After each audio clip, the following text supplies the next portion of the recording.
Recordemos que habíamos estado viendo algunas de las operaciones con vectores, la suma, fácil regla del paralelogramo, o a mí me gusta poner un vector al final del otro. Y bueno, el método que a ustedes les guste, que funcione, sirve. Producto por un escalar.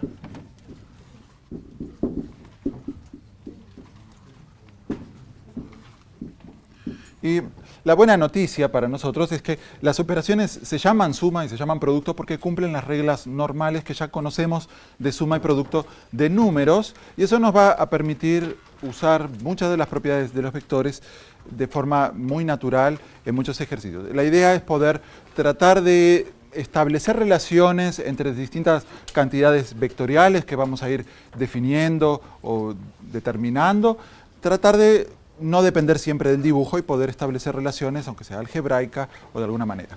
Un comentario que tal vez pasó por alto, pero dentro de todas las propiedades que habíamos estado hablando, de la suma y del producto, hay una pareja de propiedades muy entretenida, que es cuando se combinan las dos opciones. Supongan que, por ejemplo, tenemos dos vectores, b sub 1, b sub 2, los podemos sumar. Claro, vamos a tener un vector nuevo, regla y todo eso. Y después que tenemos el resultado de la suma, lo podemos multiplicar por algún número a. Bien, y eso va a dar un resultado.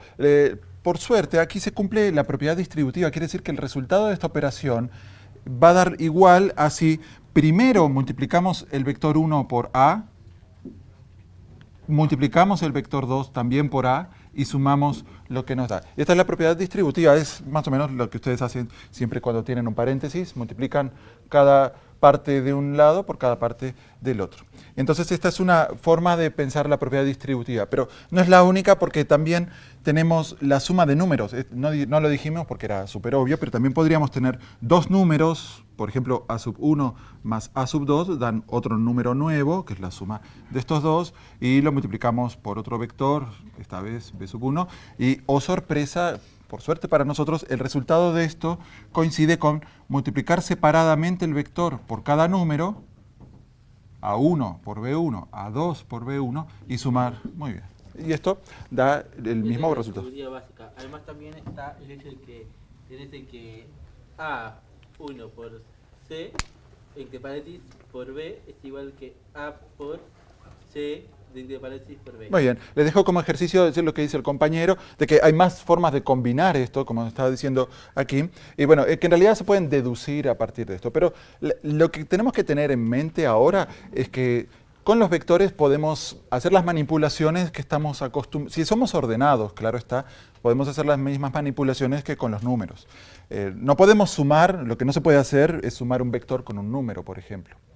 Y todavía no hablamos de qué pasa si pretendemos multiplicar vectores entre sí, así que eso me lo guardo para la película del 2018, gran producto de vectores. En realidad vamos a ver dos tipos de productos interesantes para nosotros. Pero bueno, una cosa también importante para resolver problemas y para poder fijar ideas es determinar las coordenadas de los vectores para poder empezar a usar la calculadora y no tener que andar en cosas tan abstractas, poder decir, bueno, el valor de tal vector es este, el valor de tal vector es tal otro. Entonces, pensemos en las coordenadas cartesianas para fijar ideas. Para empezar vamos a pensar en un plano para no complicarnos mucho la idea, y esto ya lo conocen todos. Los puntos en un plano se pueden ubicar si nosotros inicialmente elegimos un origen. Vamos a marcar un puntito del pizarrón. Mi plano va a ser el pizarrón por si alguien lo duda. Marcamos un origen y todos los puntos del plano se pueden indicar dando, por ejemplo, un punto por aquí, dando el vector, indicando cuál es el vector que lleva desde el origen hasta ese punto. Y eso es lo normal. También podemos utilizar un sistema de ejes de coordenadas. Vamos a hacer un dibujo sencillo y habitual, con un eje horizontal llamado X y un eje vertical llamado Y. Recuerden que en especial para física, la elección de los ejes es arbitraria, pero también se acomoda según el ejercicio. No siempre esta es la mejor posición de los ejes. Solamente lo estoy haciendo por costumbre y para que se entienda más fácil, ¿no? Pero, especialmente cuando tengamos los tres vectores, las tres claro, dimensiones. según la situación va a ser el sistema de coordenadas que conviene tomar en ese caso. Y bueno, entonces el punto P, vamos a suponer que lo identificamos con sus coordenadas. Inventémosle el número para hacer de ejemplo, 4, 3. Entonces el punto P es el número 4, 3. Y también por convención podemos decir, bueno, esas mismas coordenadas identifican al vector que va desde O hasta P. Entonces, llamémosle a este vector B. Entonces, una posible forma de representar ahora numéricamente el vector es dar la pareja de coordenadas, 4, 3. En álgebra lineal usan algunas notaciones alternativas, como poner en columna, pero ya van a tener tiempo para practicar eso. Y entonces, cada punto del espacio va a tener asociados sus puntos que se obtienen al proyectar el punto en la dirección de cada eje. En mi dibujo justo son los dos positivos, pero pueden, según la parte del plano donde están, pueden cambiar de signo. ¿Cuáles son las coordenadas del origen? 0, 0. Muy bien. Bárbaro. ¿Qué más podemos hacer aquí? Este mismo vector B, aprovechando la regla de suma de vectores, lo podemos pensar como la suma de un par de vectores que sean un poco más manejables para nosotros. Esa descomposición de un vector en partes más sencillas nos va a ser muy útil. En este caso, por ejemplo, conviene utilizar un vector que esté apuntando a lo largo del eje X. Ahí está. Tranquilo, tranquilo. Vamos. Déjenme hablar a mí. Ya vamos a llegar a todo eso. Este vector de aquí vamos a ponerle de nombre b sub x, es la componente de x, y este vector de aquí le vamos a llamar b sub y, y como decían por aquí, cada uno de estos vectores también está identificado por estos puntos, y entonces podemos representar esto de aquí como la suma del vector 4, 0 más el vector 0, 3. ¿Bien?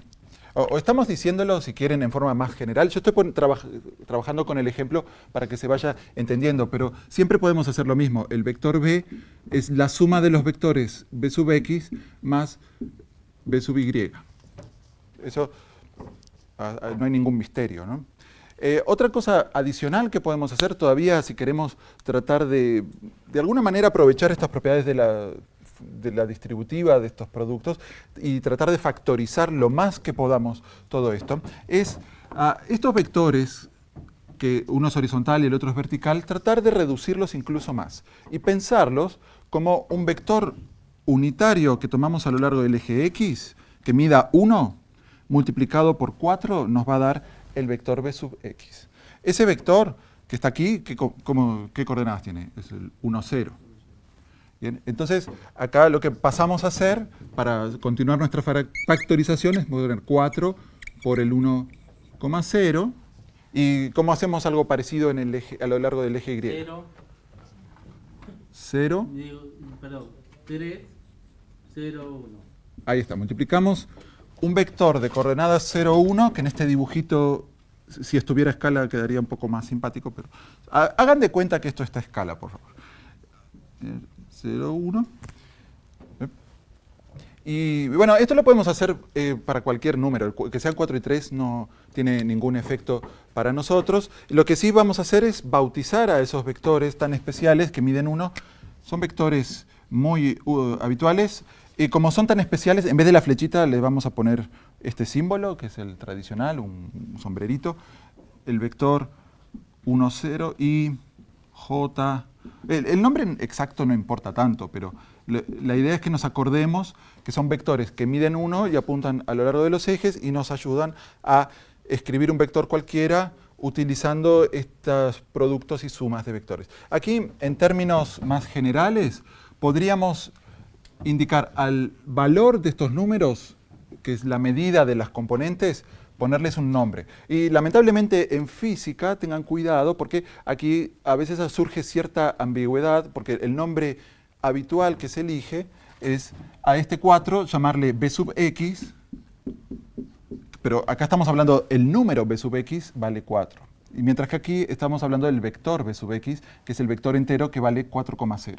Aquí dijiste que con el bx que estábamos preguntando, Este es el número, es el valor de la componente, y el b sub y vale 3. Entonces, en términos generales, aquí nos va a quedar b sub x por el vector y más b sub y por el vector j.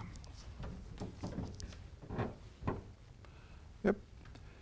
O sea, en otras palabras, al vector b también lo podemos escribir, si tenemos ganas, como b sub x, b sub y. Todas esas formas son alternativas de cómo podemos escribir el mismo vector, pero de alguna manera nosotros vamos a concentrarnos en esta descomposición, en este aspecto, porque las manipulaciones posteriores que queramos hacer son más fáciles en esta representación, que evidentemente se pueden traducir una a la otra en cualquier momento. Vamos a poner como un pequeño ejemplo. Vamos a inventar un vector nuevo para ver si se entendió bien cómo funciona esto. Vamos a inventar un vector u, un nuevo vector separado del que ya teníamos, que valga 2 por i menos j. Bien, ese vector, si lo quisiéramos dibujar, ¿cómo habría que hacer? j dijiste, Sí, este vector sería, para abajo primero sería, para el lado de abajo, por el menos i, por un menos 1 sería. a ver, estamos pensando en el eje Y, una unidad hacia abajo.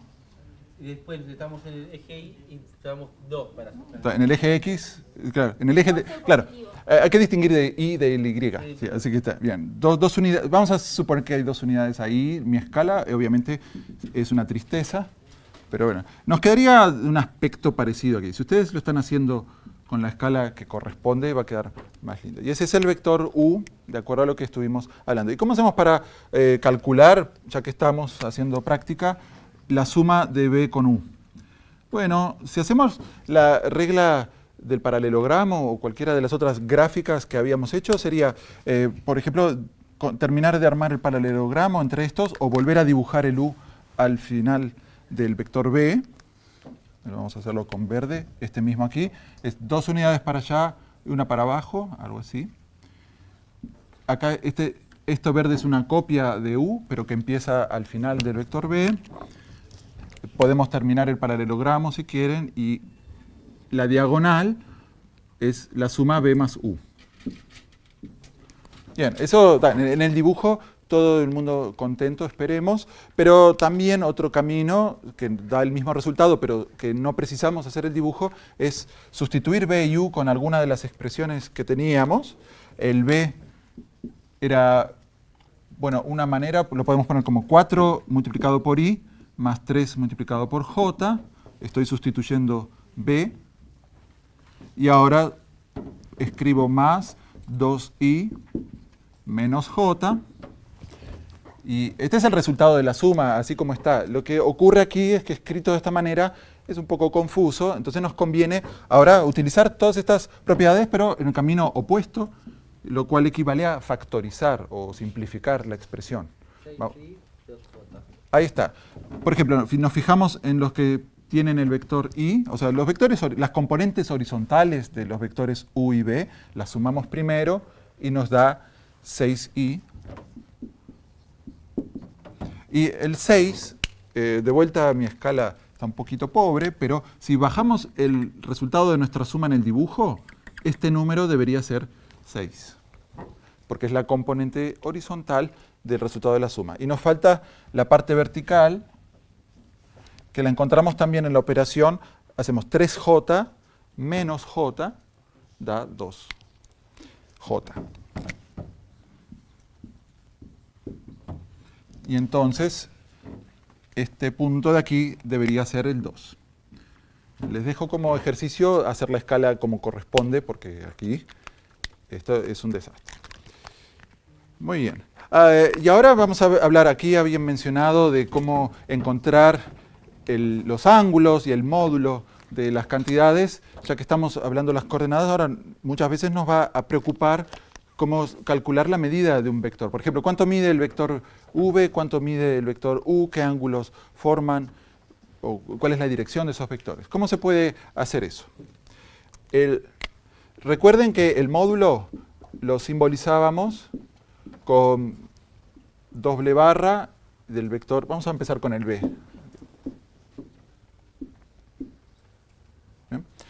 Un poco por Aragán, a veces van a ver que yo escribo una barra común como si fuera valor absoluto, así que por favor no me critiquen demasiado por eso, pero a veces se hace de esta manera. Bien, ¿cómo podemos hacer para calcular el módulo si lo que tenemos de información es la descomposición en coordenadas del vector? ¿Qué hay que hacer ahí? Trigonometría, muy bien. Vamos a hacer un pequeño... Ese dibujo ya quedó todo medio embadurnado, así que vamos a volver a copiar nuestro vector B por aquí. B. Queremos encontrar el módulo de B sabiendo que esto vale 3 y esto vale 4. ¿Ya? Bueno, como estamos trabajando en un sistema de coordenadas perpendiculares, aquí tenemos un triángulo rectángulo y la medida, o sea, el módulo del vector es la medida de la hipotenusa del triángulo rectángulo y podemos usar el teorema de Pitágoras y en este ejemplo sería entonces la raíz cuadrada de la suma de los lados al cuadrado. Al cuadrado más 3 al cuadrado. Muy bien. Esto da 25 y la raíz de 25 da 5. En general, esto no depende de los números, lo podemos repetir para valores cualquiera. La fórmula sería tomar el módulo del vector, lo generalizamos, queda como ejercicio para que ustedes verifiquen que esto es correcto. Está aquí. Aplicamos el teorema de Pitágoras y obtenemos el módulo. ¿Bien? Entonces, si conocemos las coordenadas y queremos saber la medida del vector, podemos, una posibilidad es armar esta relación. Hagan después el ejercicio de calcular el módulo del vector U y del vector de la suma de los dos, a ver qué ocurre. Y otra cosa que también nos va a interesar muchas veces es encontrar la dirección del vector. Ahora, cuando estamos en el plano, para hablar de direcciones tenemos que elegir nosotros mismos con respecto a qué vamos a definir las direcciones. Lo más típico, pero no quiere decir que sea siempre necesario hacerlo así, es tratar de ver la dirección con respecto al eje X, ¿no? Y intentar determinar cuánto vale el valor del ángulo que forma el vector con el eje X. Esa es una de las formas de dar la dirección, no es la única, pero si quisiéramos hallar ese ángulo, tendríamos que mirar en este triangulito cuánto vale el ángulo θ, o teta, según como quieran llamarlo ustedes. Y aquí alguien había mencionado usar trigonometría. ¿Qué dice la trigonometría con respecto a las proporciones de los lados y el valor del ángulo? Seno Socatúa. Del ángulo pita es igual a... Opuesto sobre hipotenusa. Muy bien. Bien, aquí recuerden que este sería el BY. El coseno es cateto adyacente sobre hipotenusa.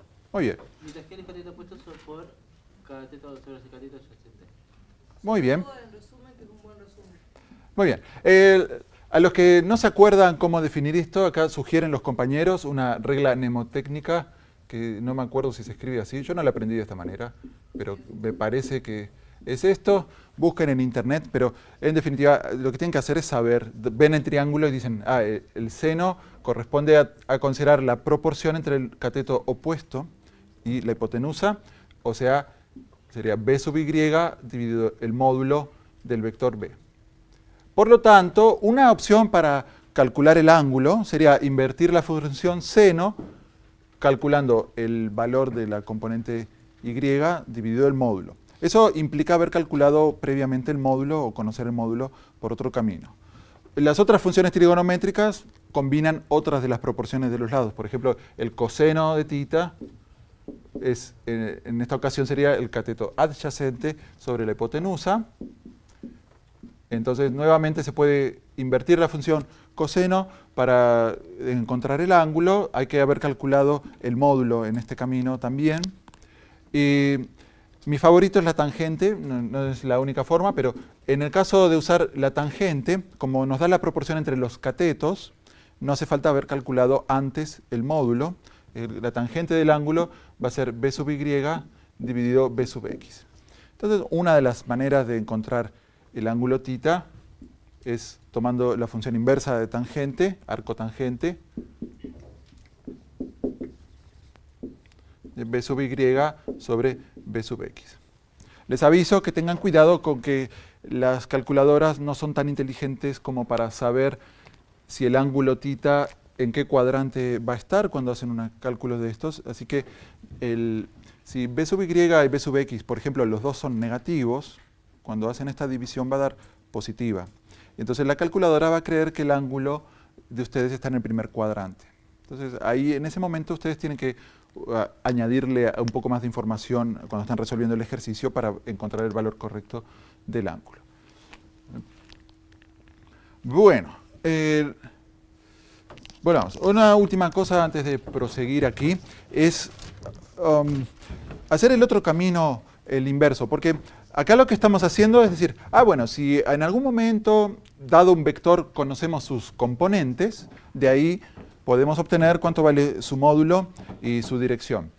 Pero muchas veces también tenemos que hacer el camino en el sentido inverso. ¿Qué pasa si sabemos el módulo y la dirección de uno de los vectores y queremos encontrar cuánto valen sus componentes?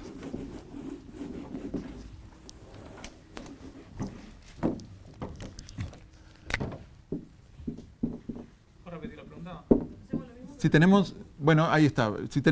Si la información con la que partimos es el módulo y el ángulo, por ejemplo, ¿cómo hacemos para encontrar las componentes? Ahí estamos el seno y el coseno. Sería el seno del ángulo por el módulo igual a BI. Ahí está. El coseno del ángulo por el módulo igual a BI. Exactamente. Usando aquellas relaciones, multiplicamos las dos primeras ecuaciones por el módulo y ya queda.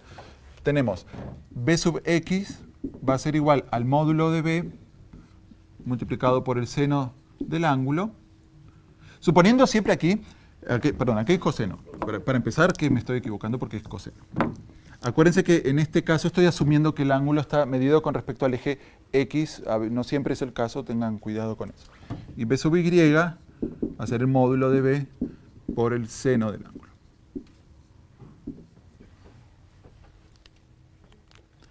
Bien. Bueno, en el caso, si a alguien le interesa hacer la cuenta, para verificar el ángulo de este vector que yo inventé de 4,3, tendría que dar 37 grados aproximadamente. Ahí está. Un poquito menos, casi 37, un poquito menos. Y bueno, si quieren como ejercicio,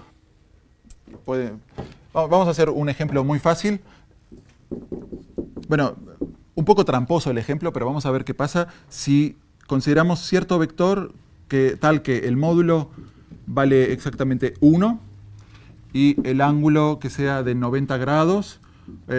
Algunas veces voy a trabajar en grados y otras en radianes, pero esta vez, para hacerlo fácil, hacemos grados. ¿Cuánto da si aplicamos estos métodos para calcular las componentes? Vamos a ver qué nos da. Podríamos intentar dibujar el vector también, esa es otra opción. B sub x daría 1 multiplicado por el coseno de 90 grados. ¿Alguien sabe cuánto vale el coseno de 90 grados? Vale 1. Vale 1, muy bien. Así que 1 por 1 es negocio y nos queda 1. Así, ahora hacemos b sub y. ¿Coseno de 90 grados da 0? Creo que sí. Creo que el seno te da. Ah, bien.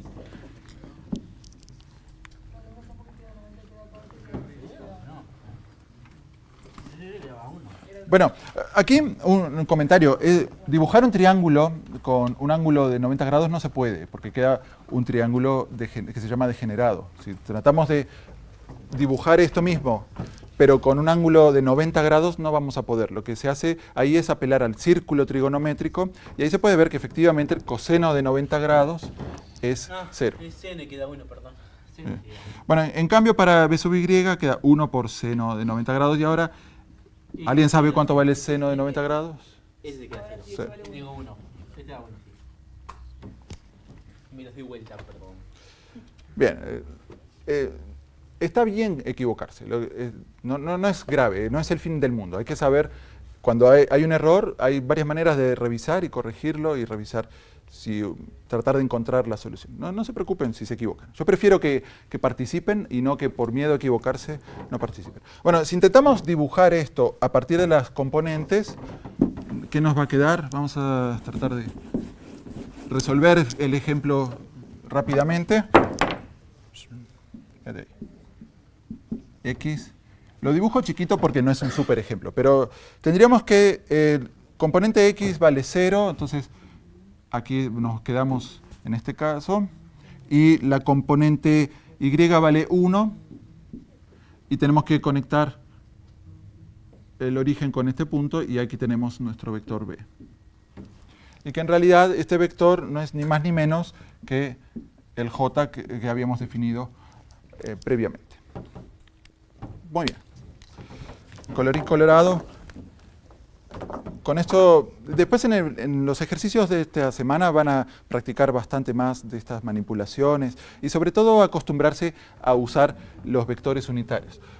Por lo tanto, también quisiera mencionar cómo hacemos para pensar ahora no solo en el plano, si queremos pensar en vectores que están en el espacio, ¿qué hacemos? Por suerte no es difícil, es simplemente generalizar lo que ya teníamos. Así que solamente les muestro de manera breve cómo se puede hacer.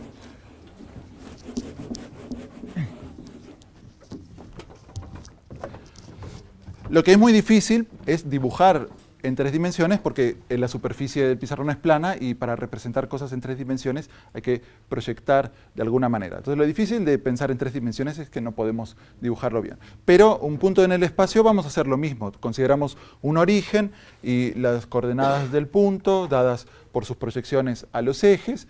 Por ejemplo, para fijar ideas podríamos considerar las intersecciones de las paredes y el piso como nuestros sistemas de ejes para tener visualmente la situación y tratar de dibujar esa escena en el pizarrón proyectado de alguna manera semidecorosa. Si ya no soy capaz de hacer un dibujo en 2 dimensiones, olvídense aquí de esto cómo va a quedar. Pero bueno, vamos a hacer un intento. Pongámosle de nombre X, Y y Z y un punto del espacio. Esta es la intersección de los ejes, es el origen de coordenadas 0, 0, 0. Tenemos un punto P, que claro, acá no se sabe para dónde está, pero vamos a intentar hacer de cuenta que esto está en 3 dimensiones. Y para esto tendríamos que tener más en cuenta la distancia que está de X e Y y la distancia que está de Z, ¿no? Claro, todas las distancias a los distintos planos del espacio. Tengo una duda. ¿Supuestamente están a 90 grados cada uno de los puntos? Sí, lo que no puedo hacer yo es dibujar en esto. Hay que imaginarse la esquina de una habitación, por ejemplo. ¿Ah? Los 3 ejes son perpendiculares entre sí. Estoy intentando hacer una especie de caja dibujada en el pizarrón, algo así. Bien. Y de vuelta aquí es una extensión, una generalización de lo que ya habíamos visto, con la dificultad que es más difícil de representarlo en el pizarrón, pero tenemos el vector azul que está aquí, se puede pensar como la suma de los vectores de componentes en cada eje. Ahí está. Exactamente. Por ejemplo, una forma de convencerse de eso es que si empezamos uniendo el origen con el Bx, terminamos en esta esquina de la caja, luego podemos pasar a la próxima esquina de la caja usando el B sub Y, y para terminar subimos usando el B sub Z y llegamos a la otra esquina, a la esquina diagonalmente opuesta de donde queríamos. ¿Bien? Y entonces aquí tenemos los vectores del espacio identificados con sus componentes. Si esto le llamamos B, también podemos decir el vector B es B sub X más B sub Y más B sub Z. Bien. Y podemos también usar la misma técnica de factorización y descomposición, de elegir vectores que midan 1 a lo largo de cada eje. Ahora son 3, antes teníamos 2, ahora como estamos en 3 dimensiones son 3 vectores. Tenemos un vector Y, un vector J, estos son casi iguales que antes y ahora le agregamos un vector K. La diferencia es que ahora el I, el J y el K tienen 3 componentes como cualquier vector del espacio. aquí vamos a tener el i, va a ser 1,0,0, me da este punto de aquí, o vector, el j va a ser 0,1,0, que representa este sitio, y finalmente k va a ser igual a 0,0,1. Y de vuelta, la medida de cada uno de estos vectores, b sub x, b sub y, b sub z, en cada eje, les ponemos la misma letra para representarlas, y entonces el vector b queda como b sub x por i, más b sub y por j, más b sub z por k. Bien, o si quieren también la representación con paréntesis, b sub x, b sub y, b sub z. Para hacer un ejemplo medio bobalicón el ejemplo, pero hagámoslo rápido. Supongamos que tenemos un vector b sub 1 que sea casi recontra parecido al del ejemplo anterior, 4i más 3j, y vamos a dejarle sin componente k. Eso significa que si queremos dibujar algo así en una especie de esta representación, ese vector va a quedar confinado en el plano XY, porque aquí elegí un ejemplo en el que no tenemos componente Z. Y tomemos otro ejemplo B sub 2, que sea 2 por K menos 4 por I. Acá el orden lo cambié, pero solamente para molestar un poquito. Este es un vector que, como no tiene vector J, no tiene componente J, está confinado en el plano XZ. Como nos movemos solo en esa pared. Y si queremos, por ejemplo, sumar estos dos vectores, b sub 1 más b sub 2, en vez de hacer un dibujo que nos quedaría medio complicado, que no creo que sea capaz de hacerlo, operamos aquí. 3j más 2k. Efectivamente. El i se elimina porque Ahí está. Cuando sumamos estos dos, son componentes de vectores que van en sentido contrario, se cancelan y el resultado nos queda este vector que está confinado en el plano ZY. Bien. Pero este es uno de los miles de ejemplos. Después en el práctico van a encontrar algunas situaciones más elaboradas. Les dejo para pensar y para meditar un par de cosas. Primero es cómo hacemos la medida de este vector. ¿Cómo se hace el módulo de un vector que está en el espacio? Resulta que la respuesta, el módulo de b, es igual a la raíz cuadrada, no por estar en 3 dimensiones pasamos a raíces cúbicas, seguimos con raíces cuadradas, pero ahora tenemos que usar la suma, sumar, ahí está, las componentes al cuadrado de cada dirección. Bx cuadrado más by cuadrado más bz cuadrado. Les dejo como tarea para ustedes que muestren que esta fórmula es correcta. Es un ejercicio para todos ustedes. Una pista, por si no saben por dónde arrancar, intenten primero calcular la medida de la diagonal de una cara de esa caja, primero, a ver qué pasa. ¿No? Bien. Y lo otro, que ahí sí que no quiero entrar, es pensar aquí, la dirección de un vector en el espacio es un poco más sofisticado de definir porque no alcanza con dar un ángulo solo. Ahí vamos a tener que buscar algo más complejo. Pero, claro, hay varias elecciones. Lo que está diciendo el compañero de dar azimut y altura equivale a lo que se conoce como coordenadas cilíndricas y es una de las maneras de ubicar vectores en el espacio. No es la única y van a tener el curso, creo que es el cálculo 3, o no sé qué nombre, cálculo vectorial, donde se exploran todas las formas posibles de coordenadas. Bueno, en cálculo 2 también se visitan coordenadas esféricas, coordenadas cilíndricas y algunas otras formas de ver cómo los distintos ángulos que aparecen aquí pueden ser usados y calculados, ¿no? Por ejemplo, cuál es el ángulo del vector con el plano XY o el ángulo de la proyección del vector con el plano XZ. Según lo que uno está eligiendo, va a ser más o menos difícil de encontrar. Pero bueno, si ustedes quieren, siempre tienen Wikipedia a mano para ver lo que les espera en esta carrera tan bonita. Muy bien. Todavía nos quedan bastantes cosas para aprender de vectores, pero no se preocupen que ya tienen álgebra lineal para ello y a medida que vayamos avanzando en el práctico y en el curso, van a ir viendo muchas propiedades que se desprenden de todo lo que hemos estado hablando. Así que por ahora vamos a dejar este tema en pausa y vamos a empezar a hablar de cinemática de la partícula. Bueno, vamos a empezar a estudiar el primer tema de física importante, cinemática de la partícula. Un poco ya la vez anterior ya mencionábamos un poco que el plan inicial va a ser simplificar el problema. Queremos estudiar cinemática, ya habíamos dicho, pero recordemos que vamos a comenzar por tratar de describir el movimiento de los cuerpos. El objetivo de la cinemática es ese, cómo se describe el movimiento. Y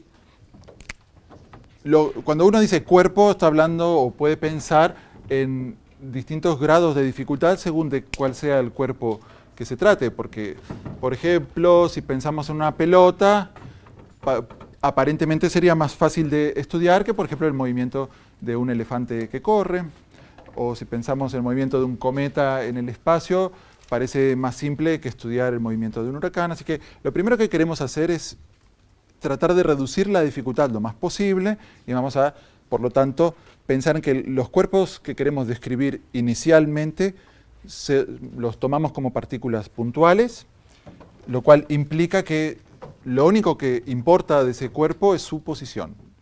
El vector de posición del cuerpo es la única propiedad que nos va a influir a nosotros.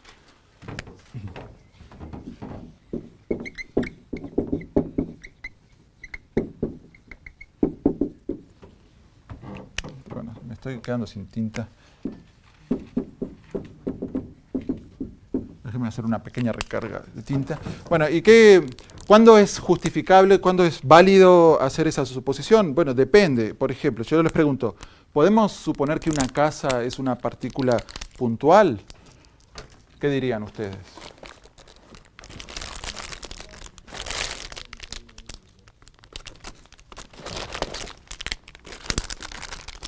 Está aquí. Sí, no. Una casa, ¿lo podemos pensar como partícula puntual? ¿Bajo qué condiciones, sí o no?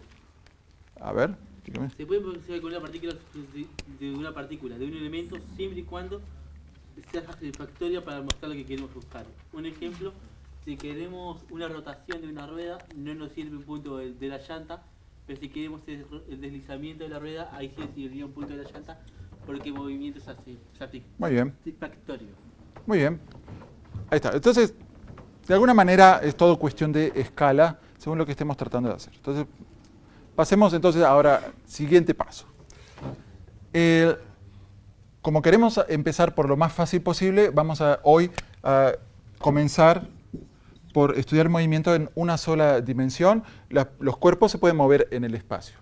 Bien, eso ya lo sabemos. Pero para tratar de generar alguna familiaridad con los términos que necesitamos, vamos a comenzar por estudiar movimientos en una dimensión.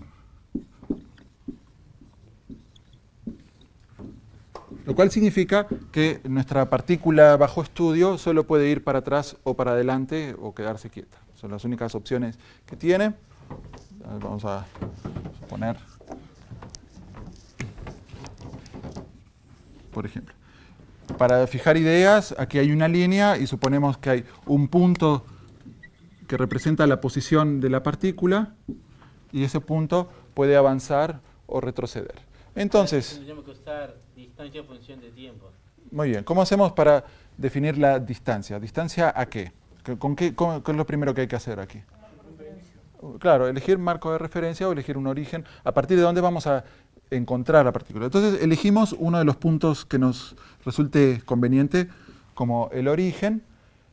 Y acá ya podemos usar lo de las coordenadas cartesianas, aprovechar la propia línea como un eje cartesiano, si queremos. Eso nos permite hablar no solo de la distancia, sino de la posición como una coordenada para poder distinguir si estamos a la derecha o a la izquierda del número.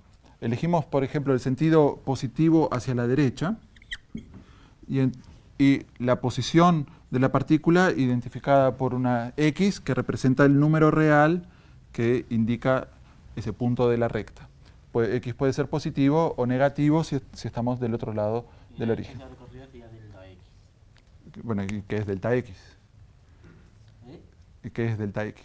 La distancia que está entre el punto O y el punto P. Esa Desplazamiento. distancia recorrida Es el desplazamiento. que recorre la partícula Bueno, para a allá. ver, X aquí es la posición. Es donde empieza. Posición. Ahora, imaginemos, vamos a definir un poco más preciso. La posición del cuerpo va a cambiar y en distintos momentos va a estar en distintas posiciones. De hecho, aquí para distinguir las distintas posiciones, vamos a llamarle a esto X sub 1 y en otro momento va a estar en otra posición, en otro momento va a estar en otra posición y así sucesivamente, o no, cada cuerpo va a hacer lo que le parece. X3, X4 y a cada una de esas posiciones le corresponde un valor en el tiempo. Esto va a ser en el tiempo 1, esto va a ser en el tiempo llamado t sub 2, esto en el tiempo t sub 3, t sub 4. Entonces, inicialmente uno podría quedarse satisfecho si uno es capaz de generar una especie de cuadro de valores donde estén todas las parejas de tiempo y posición. O sea, en el tiempo 1 la posición era x1, en el tiempo 2 la posición era x2, y así continuamos. Y si esto lo pudiéramos hacer indefinidamente y para cualquier tiempo que se nos ocurra, tenemos completamente descrito el movimiento del cuerpo. Bien, eso es lo que en realidad pretendemos lograr nosotros. En el fondo, nuestro objetivo final, el último día de clase, vamos a seguir tratando de poder armar esto que está aquí. Lo que pasa es que armar una lista de valores de este tamaño normalmente no es muy práctico. Entonces, esto lo podemos representar como una función x que depende de t, siempre y cuando supongamos que el tiempo es la variable independiente y tenemos aquí lo que suele conocerse como la ley horaria. No es que sea una ley que se llama ley por ponerle un nombre, pero no es ninguna ley. Es sencillamente el nombre que decimos cómo conocemos la posición de la partícula en función del tiempo. Y esto puede estar representado de distintas maneras. De repente con una fórmula, de repente podemos dar la tabla de datos, podemos construir una gráfica marcando los distintos valores en el tiempo y las posiciones correspondientes. Aquí podríamos, es decir, para cada tiempo vemos en el eje X cuál era la posición y vamos marcando cuánto vale cada uno.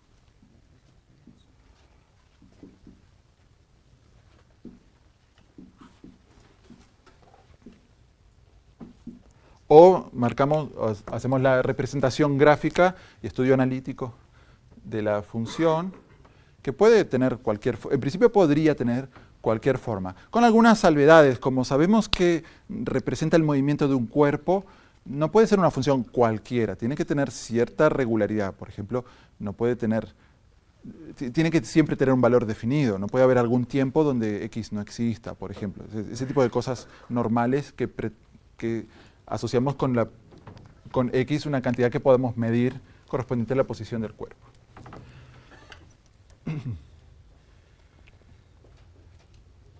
Muy bien. Vamos entonces bueno, más allá de que esto es bastante interesante, ahora queremos definir descriptores del movimiento que nos ayuden a simplificarnos la vida y a entender el por qué la partícula se mueve de una manera u otra. Entonces, vamos a definir la velocidad media. Que es x sobre tiempo. Delta X sobre delta T. Delta X sobre T. Bueno, ya todo el mundo ya estudió el libro, o sea, les felicito por eso. Muy bien aquí. Una cosa capaz que vale la pena aclarar, que cuando hablamos de velocidad media estamos pensando en un intervalo de tiempo marcado por un tiempo inicial y un tiempo final. Entonces, lo voy a escribir eso entre t sub i y t sub f. Aquí este es el tiempo inicial y este es el tiempo final. En este caso, en particular, podemos tomar un tiempo cero, porque desde el punto de partida... No tiene por qué.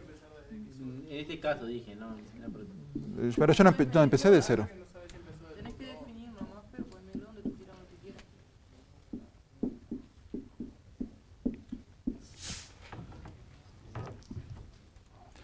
Bien, la intención es medir la proporción entre el desplazamiento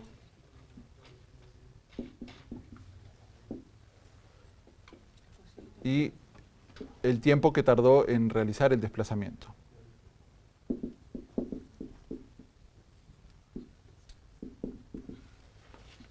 Bien, es una cantidad natural para definir que permite comparar los movimientos de distintos cuerpos. Si esa cociente da muy grande, implica que la partícula se movió mucho en un tiempo muy corto.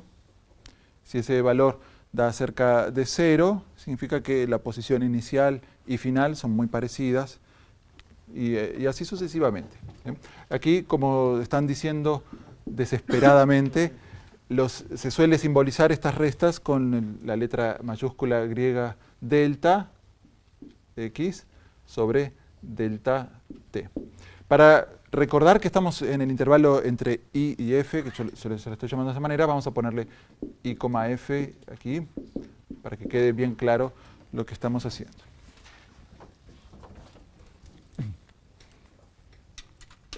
Muy bien. Las unidades o las dimensiones, primero las dimensiones de la velocidad. Siempre que estemos definiendo alguna cantidad nueva, vale la pena detenerse a pensar cuáles son las dimensiones de esa cantidad y cuáles van a ser sus unidades. Y aquí, en realidad, no lo hicimos para la posición y para el tiempo porque eran cantidades básicas, ¿sí? Longitud sobre tiempo, efectivamente. L sobre t, y entonces se va a medir en metros por segundo, por ejemplo, en unidades internacionales, kilómetros por hora, etc. Esto es bastante familiar para nosotros, así que no quiero profundizar mucho, pero sí ver un pequeño ejemplo muy simple para ver cómo manipulamos estas relaciones y también para entrar en calor, porque después vamos a ir complicando las cosas. Entonces vamos a hacer un pequeño ejemplo. Una partícula. Vamos a hacer un poquito difícil el ejemplo. Vamos a hacer al revés. Conocemos la velocidad y queremos encontrar el desplazamiento. Entonces decimos, la partícula tiene o tuvo una velocidad promedio de 5 metros por segundo y el tiempo durante el cual se movió, delta t, vale 1 minuto, y queremos encontrar cuánto vale el desplazamiento.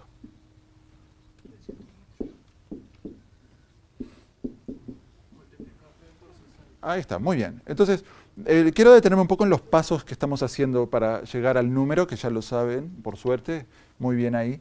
Los pasos son, vemos la definición, nos interesa encontrar delta x, entonces como delta t es conocido, lo vamos a pasar multiplicando para el otro lado y nos queda delta x igual a b por delta t. Y esta operación, si sustituimos los números, queda 5 metros por segundo multiplicado por 1 minuto, que aparece 60 porque tenemos que mantener las mismas unidades y esto da 300 metros. Muy bien. Fíjense también aquí como ejercicio para verificar las dimensiones, las unidades y dimensiones, las unidades de delta x va a ser en metros, las dimensiones son de longitud, las de velocidad son longitud sobre tiempo y las del tiempo son tiempo. Y entonces la igualdad es dimensionalmente correcta. Esa verificación aquí es algo trivial, pero traten de generarse la costumbre de hacer esa verificación en cada caso. También en las unidades también lo vemos. Si acá hubiéramos dejado minuto, en alguna parte hacemos el cambio a segundos y vemos que los segundos se tachan con los segundos y nos quedan los metros. Muy bien, esto es el desplazamiento. Ahora, supónganse que quisiera hacer un poco más exacta, más precisa. Si yo quiero encontrar la posición final, ¿cuál es la posición final de la partícula? Ahí está. Punto de referencia, un dibujo. A ver, vamos, si hacemos el dibujo y el punto de punto de referencia sería, bueno, ahí está, posición inicial. Posición final. Y esto, la separación entre estos dos es delta x, que lo calculamos como 300. Entonces, mirando las fórmulas que tenemos aquí, recuerden que delta x es la resta. Entonces, lo que escribimos acá arriba lo podemos poner como x final menos x inicial igual a velocidad media por delta t. Y el cálculo que queremos hacer para saber la posición final es Sería despejar. velocidad final es igual a, Posición. a velocidad por delta t más velocidad inicial. Muy bien. Pasamos sumando posición inicial. ¿Ya? Bien, entonces, para contestar una pregunta como esta, se necesita añadir más información, lo cual es normal porque la velocidad nos dice cuánto la tasa de variación de la posición, pero no nos dice la posición. Si queremos saber la posición final, tenemos que por lo menos dar un dato más, que sería la posición inicial. Eso para retener un poco de cómo resolver un problema en el sentido opuesto, necesitamos datos distintos que si lo resolvemos en el sentido directo. Bueno. Ya. Y esto a nivel, yo diría que casi escolar, es más que suficiente, pero tiene una desventaja definir la velocidad media para describir el movimiento, y es que en el caso de las partículas, como estamos considerando solo el punto de partida y el punto de llegada en todo el intervalo, no nos queda ningún registro de todo lo que ocurrió a lo largo de toda la duración del intervalo. Entonces, la partícula en algunas partes puede estar moviéndose más rápido, en otras más lento. Imagínense un ejemplo en el cual la posición inicial, al cabo de cierto tiempo, coincide con la posición final, la partícula fue y vino. Si hacemos esta cuenta, ¿qué va a dar? 0. Claro, y entonces eso no nos da mucha información que digamos. Queremos... Podrías hacer eso, hallar la aceleración, si es positiva o negativa. Bueno, antes de hallar la aceleración, La velocidad instantánea. la velocidad instantánea. A ver, acá que estudiaron mucho. Vamos a intentar definir la velocidad instantánea. Vamos a tomar... aprovechemos este estilo de gráficas para pensar cómo definir la velocidad instantánea.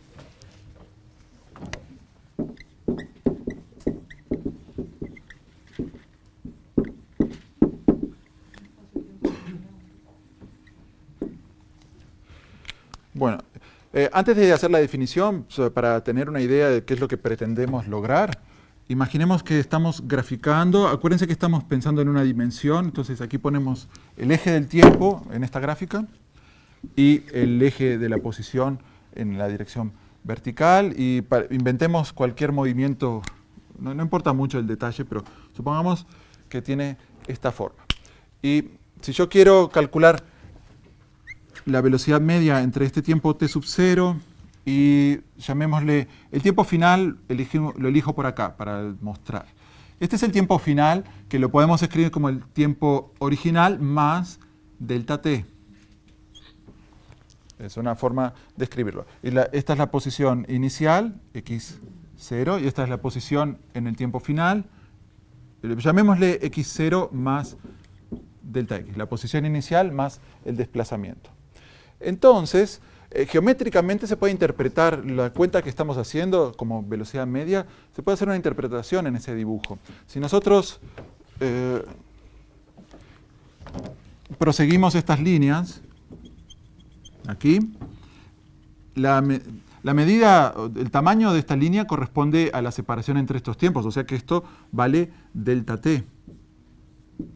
Y la separación entre los x corresponde a la distancia vertical, a la altura que subió la gráfica en el eje x. Entonces aquí tenemos delta x, y si nosotros unimos el punto original con el punto final con una línea recta, Tenemos delta b. no, delta b no, tenemos la velocidad media era delta x dividido delta t. Y si bien delta t es un tiempo, esto es parecido a lo que estábamos haciendo antes con la trigonometría. Si nos olvidamos que aquí esto en realidad es tiempo y no distancia, estamos dividiendo la medida de un cateto entre otro cateto. Entonces la velocidad media es la tangente de este ángulo que está aquí. Entre comillas, porque no... Este eje es en segundos, no es en distancia. Pero corresponde de alguna manera a lo que sí en matemática se llama el coeficiente angular de esta recta que une a estos dos puntos. ¿Tá? Y acá vemos cuál es el problema que estábamos diciendo antes. El movimiento real del cuerpo es la línea negra, pero cuando hacemos este cálculo estamos solo tomando en cuenta el punto inicial, el punto final y nos corresponde a la línea azul. Entonces, para definir la velocidad en cada punto del movimiento, lo que podríamos hacer es aproximar este punto un poco más cerca del T0. Vamos a ver qué pasa si acercamos este para aquí. Lo vamos a dibujar en otro color para que se distinga bien.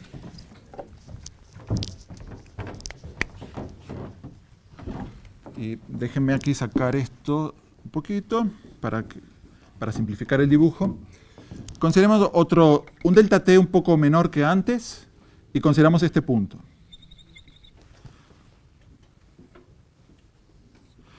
Ahora podríamos calcular la velocidad media entre el mismo tiempo inicial, pero ahora otro tiempo final un poco más próximo que antes. Y eso, por el mismo razonamiento, corresponde al coeficiente angular, pero ahora de esta línea roja que está dibujada ahora. ¿Bien? Y bueno, ese valor de velocidad media va a dar diferente al que teníamos antes, pero es más representativo de lo que realmente está haciendo el cuerpo a lo largo del intervalo este. Entonces, ahora la pregunta o el salto conceptual que queremos hacer es decir, ¿cómo podemos hacer para definir la velocidad en el momento t sub 0? No en un intervalo, sino en un punto dado. Ahí tenemos que hacer un proceso, una especie de extrapolación o un paso de tomar el límite. A medida que continuamos el paso de acercar este punto final al punto inicial, nos vamos a ir acercando, de tal manera que si en algún momento pudiéramos hacer que la separación sea infinitamente pequeña, tendríamos lo que estamos tratando de definir, que es la velocidad en un instante. Eso es lo que queremos conceptualmente lograr. Y lo vamos a hacer de esa manera, definir como velocidad instantánea el límite, cuando el delta t tiende a 0, del cociente incremental entre delta x y delta t. Y vamos a asumir que ese límite existe. Acá estamos haciendo un 0 sobre 0, así que ustedes ya se deben haber enfrentado a unos cuantos de esos, y no siempre ese límite va a dar un número. Pero como estamos suponiendo que esto representa una cantidad física que podemos observar y medir, vamos a asumir que por lo menos experimentalmente esta cantidad siempre va a estar bien definida y que siempre podemos calcular la velocidad instantánea. De hecho, esto convendría recordar, permítanme hacer una pequeña modificación, que va a depender del valor del tiempo en el cual lo estamos haciendo. Y geométricamente, cuando hacemos ese límite, lo que vamos a obtener es el valor de la inclinación de una recta que pase tangencialmente a la gráfica por el punto de coordenadas, tiempo inicial y posición inicial. Conceptualmente estamos calculando la inclinación de la recta tangente. ¿Bien? Ahora bien, este límite del cociente incremental, es una manera de medir la tasa de cambio de la variable x con respecto a la tasa de cambio de la variable t. Esa operación es muy habitual y muy útil y tiene nombre en matemática y es la derivada de la función x en función del tiempo. Entonces, una manera de escribir esto mismo que está aquí es decir, la velocidad instantánea es x', la derivada. Volvió del más allá. Todos ustedes que hace poco estaban dando el examen con esto, volvió.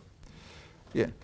¿Ya? Entonces, la velocidad instantánea es la derivada de la velocidad, o sea, el límite del cociente incremental.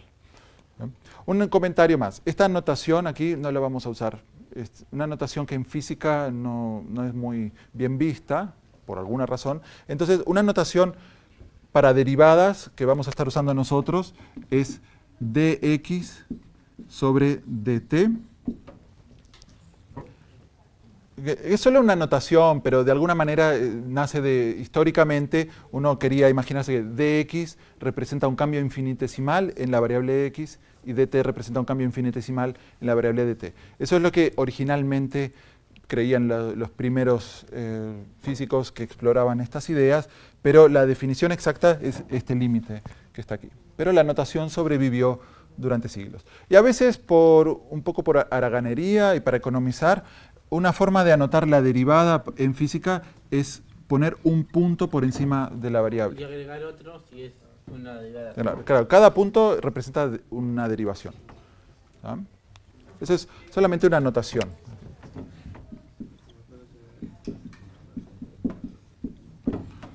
Muy bien. Todo muy lindo. Vamos a ver algunos ejemplos simples, a ver si nos sale y podemos poner en práctica lo que acabamos de definir. Solo algunos ejemplos. Hay infinitos ejemplos posibles, pero vamos a hacer algunos para agarrarle la mano a esto. El más fácil que se me ocurre, creo yo, es una función x de t que sea igual a un valor x sub 0 que se mantiene constante. Eso representa una partícula que se está quedando en el mismo lugar, que no se está moviendo. ¿Bien? Si aplicamos la definición de velocidad instantánea, ¿qué hay que hacer ahí? Derivada de una constante. ¿Alguien sabe cómo se deriva la constante? Da cero la derivada, muy bien.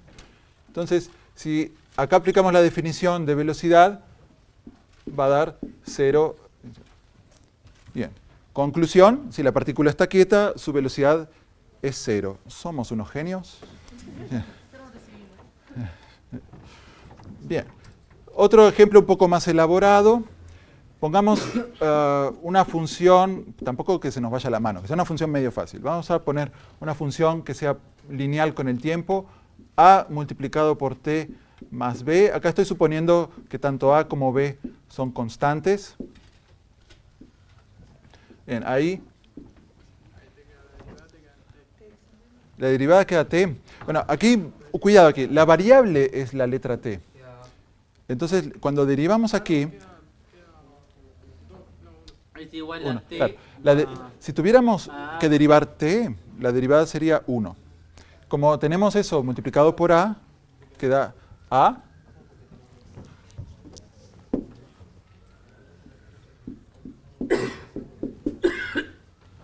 La derivada de a multiplicado por t, como estamos derivando con respecto a la variable t, nos queda la letra a. Y después tenemos que sumar la derivada de b, porque la suma de derivada es la derivada de la suma, pero la derivada de b, como en el ejemplo anterior, era 0. Así que nos queda que en el caso de una función lineal, la velocidad da a, que recuerden que a era constante. Bien. Otro ejemplo bastante fácil. Les voy a poner un ejercicio para ustedes. Demostrar, o que en este caso, demostrar es demasiado fuerte, que se convenzan de que en este caso la velocidad media, la que habíamos definido al principio, va a dar también a, ¿sí? Para cualquier intervalo que ustedes elijan. Bueno, lo tienen que demostrar ustedes. ¿Ah? Bien. Es una función lineal, así que completen los detalles ustedes, por favor. Vamos a hacer un ejemplo un poco más desafiante. Pongamos, por ejemplo, x de t, a ver, una constante por tiempo al cubo. De vuelta, c es otra constante otra vez, aquí, para hacerlo fácil.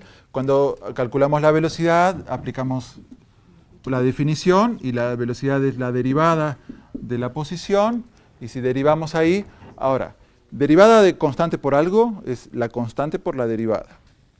Que queda c multiplicado. En ese caso es constante, ¿no? Sí. Las letras que no, Al ejercicio que pusiste. las letras que no son t son constantes. 3 por c por t al cuadrado. Muy bien. Y así podemos continuar indefinidamente. Y bueno, para cualquier x que nos den, nos dicen, el x es esta función, halle la velocidad. Bueno, si saben derivar, lo pueden resolver. Vamos a hacer, también como para ver qué tan listos somos, hacer en la dirección opuesta. Vamos a poner un ejemplo que sea al revés. Supónganse que ahora lo que nos dan como dato es la velocidad y queremos hallar la posición. Pero vamos a poner un ejemplo un poquito jugoso, que no sea algo super... Entonces, supongamos que la velocidad de cierta partícula es, vamos a ponerle una velocidad v sub 0 multiplicado por e a la lambda t, la función exponencial de lambda por t. El lambda aquí es una constante, y v0 también, con dimensiones físicas apropiadas, que las tienen que averiguar Esta es la ustedes. derivada de la exponencial, en este caso. Bueno, Se pero puede tomar como una derivada combinada. calma, porque lo que queremos hacer es la posición nosotros. ¿Cuánto vale? Queremos encontrar x nosotros. Si derivamos, no estamos aplicando la definición. Aquí la velocidad es la derivada de x. Entonces, para resolver esto de aquí, lo que necesitamos... Ahí está. Bien. Para los que todavía no lo conocen, cuando estamos resolviendo el problema opuesto a la derivación, estamos buscando una primitiva de la función. Significa encontrar cuánto tiene que ser la función x tal que si la derivamos se verifica esta identidad. ¿Ah? Entonces hay que buscar una función x que cuando la vayamos a derivar aparezca esto que escribí acá. Y eso puede ser más o menos difícil, y eso lo estudian en cálculo 1. Casi todo el semestre está dedicado a ese problema. Bueno, estoy exagerando un poco, pero la mayor parte del curso viene por ahí. Entonces yo les pregunto a ustedes, ¿se les ocurre alguna función tal que si la derivamos nos dé esta fórmula que yo escribí acá? X, A ver, B0. velocidad sobre la exponencial de... sobre esa exponencial. Esa. El tita c. Así. Y si derivamos esto, ¿qué da? Me parece que la derivada de esto no da eso. B0.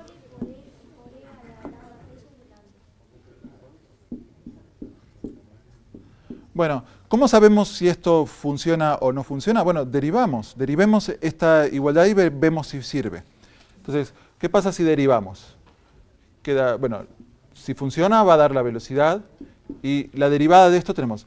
Esto era constante, multiplicando y dividiendo, se mantiene durante la derivada, B0 dividido lambda, y ahora tenemos que derivar la función exponencial.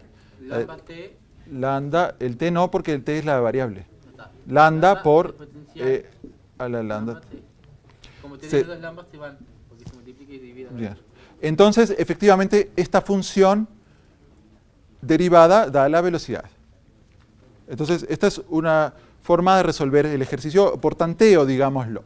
Pero ahora una pregunta medio cruel es, ¿esta es la única solución o puede haber otra respuesta al ejercicio?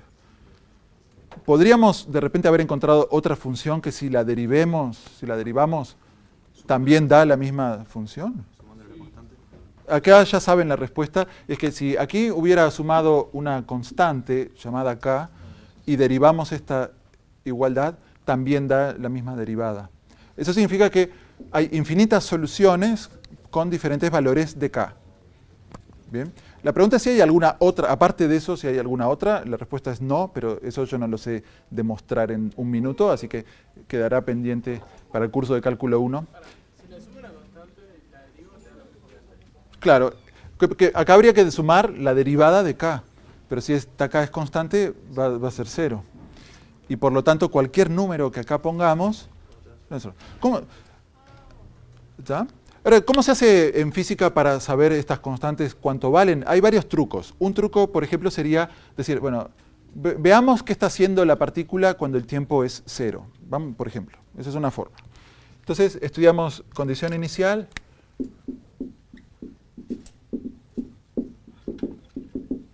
Supónganse que tenemos la medida, tenemos el dato de la posición inicial de la partícula, quiere decir cuánto vale x en 0, y este es un dato que lo sabemos. Entonces podemos agarrar nuestra expresión para la solución que habíamos puesto y sustituir t igual a 0, y esto nos va a dar b sub 0 dividido lambda por e a la lambda por 0, más la constante que por el momento no sabemos. Bueno, acá e a la lambda por 0, ¿saben cuánto da? 1, muy bien. Entonces, aquí de esta relación podemos despejar el valor de k, que hasta ahora no lo sabíamos.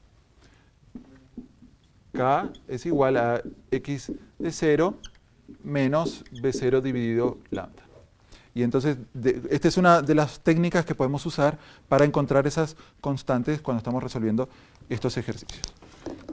Déjenme ver cómo vamos de tiempo. Bueno, la semana que viene, recién en el práctico, vamos a empezar a bichar ejercicios relacionados con esto. Así que vamos a tomarnos un poco de calma, pero la idea mía es tratar de definir las cantidades más importantes hoy. Así que pasamos a la siguiente cantidad que permite describir los movimientos. Ya vimos que la tasa de variación de la posición con respecto al tiempo conduce a la velocidad.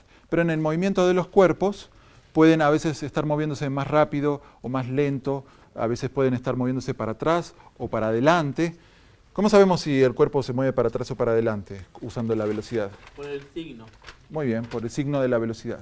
¿Bien? Bueno, pero la velocidad puede cambiar, entonces también es interesante estudiar las variaciones de la propia velocidad. Y eso conduce a definir la aceleración de un cuerpo.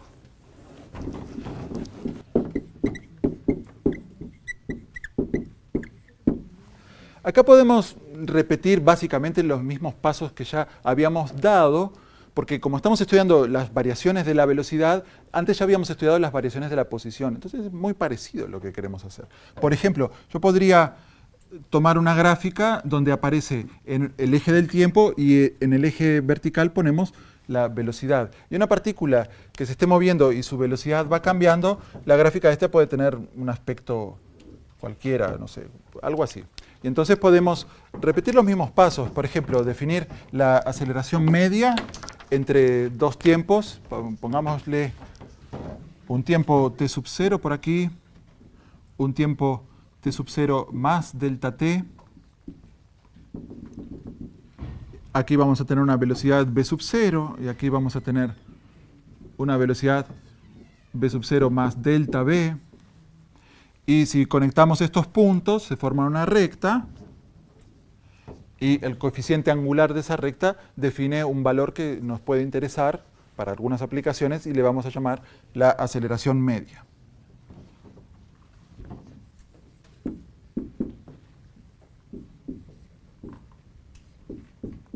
O sea, estamos definiendo la velocidad final menos la velocidad inicial sobre el tiempo final menos el tiempo inicial. Esta definición es paralela a la que habíamos hecho previamente, pero ahora estamos contemplando variaciones en la velocidad.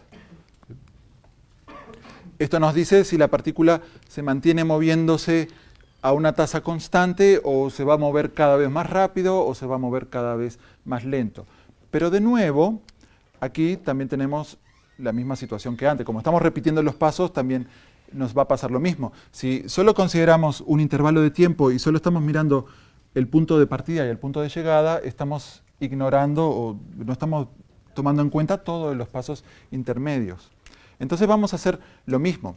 Vamos a considerar ahora tomar el delta t, el punto final, cada vez más próximo al tiempo inicial, y eso nos va a conducir a un límite que nos define la aceleración en el instante que estamos preocupados. Entonces definimos la aceleración instantánea, a de t, va a ser el límite, cuando delta t tiende a 0, de delta v dividido delta t. Que corresponde gráficamente a la inclinación que se obtiene cuando aproximamos este punto hacia el punto original, la recta se va acercando a la recta tangente a la gráfica. Es más o menos lo mismo que ya habíamos hecho antes, pero esta vez se trata de velocidad con respecto al tiempo. Y por lo tanto también aquí podemos decir que la aceleración es la derivada de la velocidad con respecto al tiempo, o en la notación corta, v punto. Bueno, no, es la derivada de la velocidad. Lo que sí podemos decir es que como la velocidad a su vez es la derivada de la posición, podemos sustituir aquí, claro,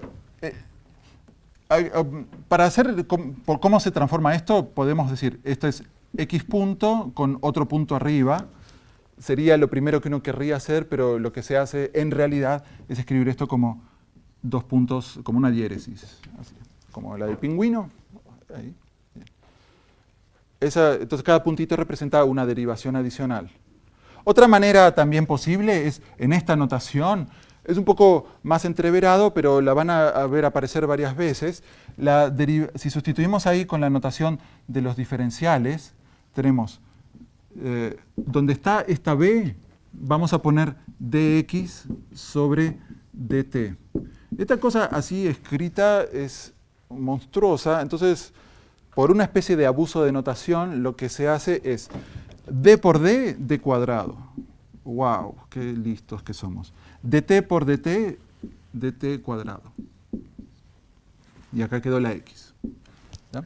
Tómense esto como una notación bastante extravagante, pero es la que se acostumbra a utilizar en este ámbito. ¿Ya?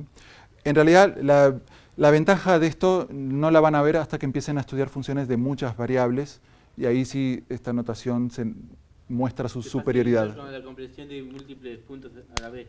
Claro. Cuando hay una función que depende no solo del tiempo, sino de otras cosas, esta notación puede ayudar más. Pero por el momento, en realidad, en este curso no tiene mucha ventaja. Solamente es conceptual. Vamos a terminar la clase de hoy con un pequeño ejemplo sobre la aceleración. Por ejemplo, agarremos este caso medio difícil o complejo de velocidad, el que teníamos antes. ¿Cuánto vale la aceleración en este ejemplo?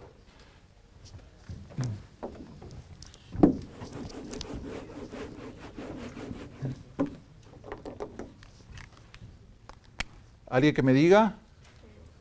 6, Muy bien. El truco es acordarse que las constantes quedan en la derivada, la variable es el tiempo, que está al cuadrado, y la derivada de eso da 2 por el tiempo, y juntamos todos los números en este 6, c por t. Muy bien. Y otro ejemplo un poquito, ahora, este ejemplo lo vamos a ver varias veces, pero vamos a comenzarlo al final de esta clase para ver a dónde nos lleva. Ahora hacemos al revés. Suponemos una aceleración conocida, a de t, pero que no sea súper difícil, así que vamos a poner un caso sencillo, que sea una aceleración constante. ¿Bien? Ahora yo quiero saber, ¿podemos saber la velocidad en ese caso? Si la aceleración es constante, ¿podemos averiguar la velocidad? ¿Cuánto vale b de t? La derivada de la aceleración. Sí, No, cuidado ahí porque estamos haciendo, es la primera vez, pero lo que queremos es al revés. La derivada de la velocidad tiene que darnos la aceleración. O sea, lo que tenemos que hacer es la derivada de b es igual, la derivada de b es igual a aceleración por delta t, en este caso, porque pasamos delta t para el otro lado. bueno, cuidado ahí que estás poniendo todas las palabras juntas, algunas cosas están bien. Acá mencionan integración, eso lo vamos a ver la próxima clase. Muy bien, acá un compañero sugiere probar a sub 0 multiplicado por t como nuestro candidato de velocidad. Acá lo que tenemos que hacer es, tenemos que lograr que se cumpla que es la definición, que cuando derivamos la velocidad que vamos a poner, aparezca la aceleración que queríamos. Y en este caso la que queríamos era a sub 0, que es una constante. Entonces, el compañero acá dice, bueno, probemos a sub 0 multiplicado por t. Si derivamos esto, ¿qué da? A sub 0. Entonces, esta funciona. De vuelta, acá ocurre lo que pasaba en otro de los ejemplos, que esta es una solución, pero no es la única posible. ¿Qué otra solución podríamos haber pensado? Cualquier tiempo podría darnos... Claro, más una constante, ¿no? Si sumamos una constante de un valor cualquiera que sea constante, también funciona. ¿Y cómo averiguamos esta constante del valor? K es igual... Claro, claro, pensemos en las condiciones iniciales. Condiciones... Sabemos, en este momento se me queda velocidad, pues es igual a la aceleración 0 por t, o sea, en este caso en particular. Claro. Supongamos que tenemos el dato en el tiempo inicial, tiempo 0. Entonces ponemos b de 0, sustituimos aquí, a sub 0 multiplicado por 0 se me va y me queda k.